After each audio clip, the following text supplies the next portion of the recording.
We just found out our son made dark humor TikToks about his sister's death, and now we're thinking of kicking him out because of all the pain and grief this brought back to the surface. My daughter, 16 female, sadly passed away 7 months ago in a car accident. The other driver was speeding and weaving in and out of traffic like a maniac on the highway, ultimately hitting my baby girl. The driver died on impact, but my daughter passed away 6 hours later in the hospital due to her injuries. My wife and I attend individual therapy, as well as marriage counseling. It's been extremely hard for both of us, but we have made considerable progress given the circumstances. We begged our son to get therapy and go to family counseling with us, but he refused. He's 19 and in college, so we can't force him to go. Our therapist gave us a list of warning signs to look out for, and he seemed to be coping pretty well with the loss. We decided to let him grieve in his own way. The issue is my wife discovered a video my son made that went viral on TikTok. It was reposted by another account. It was a dark humor video.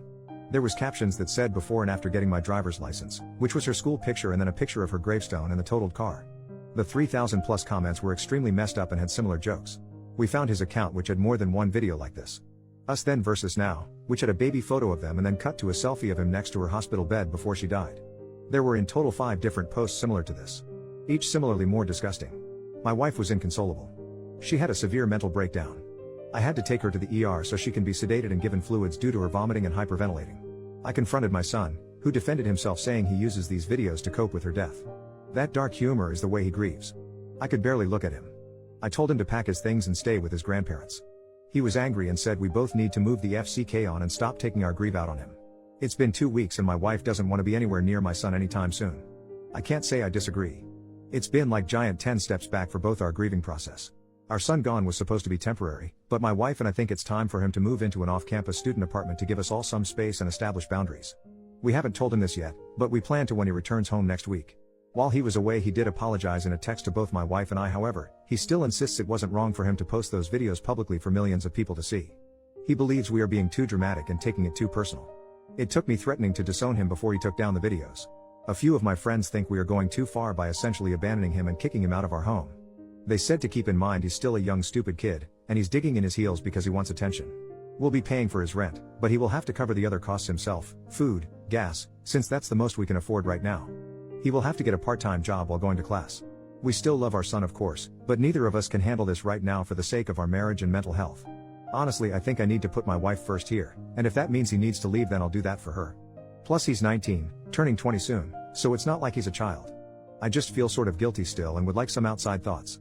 Update. Firstly, I'd like to send a sincere thank you to everyone who not only commented, but read my original post.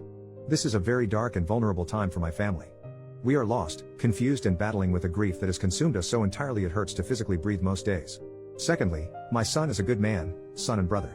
He loved and cherished his sister deeply, and I know in my heart that it was never his intention to make light of her death.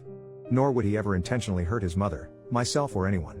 It's been an emotionally exhausting and draining last few hours for both my family and I. However, I am happy to provide a bittersweet update for all the wonderful people who took the time to read my original post.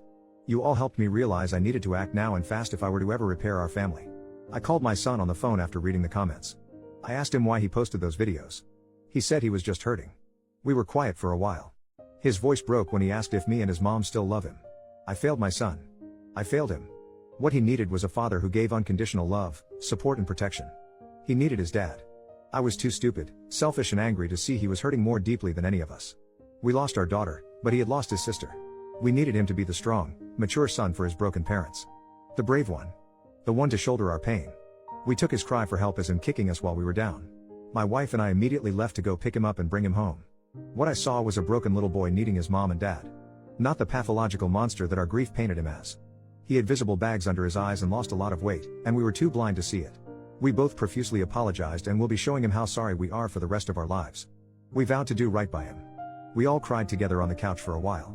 Our son is taking a year off of school to heal and work on his mental health by his request. He also agreed to attending weekly therapy. He will be home with us. We will also be seeing a family therapist. My wife is seeking medication to get a handle on her panic attacks. I signed up for a grief support group specifically for fathers. This is all just a start for a very long and difficult journey ahead of us.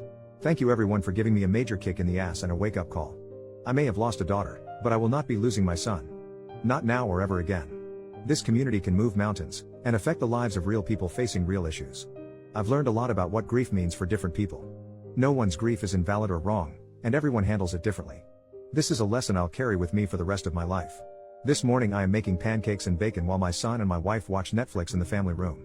The windows are open. Our daughter's cat actually came out of her room on her own for the first time to lay on the couch with them. Our lazy Saturday. It's the first time in months we did this since our daughter passed. It feels bittersweet. Different.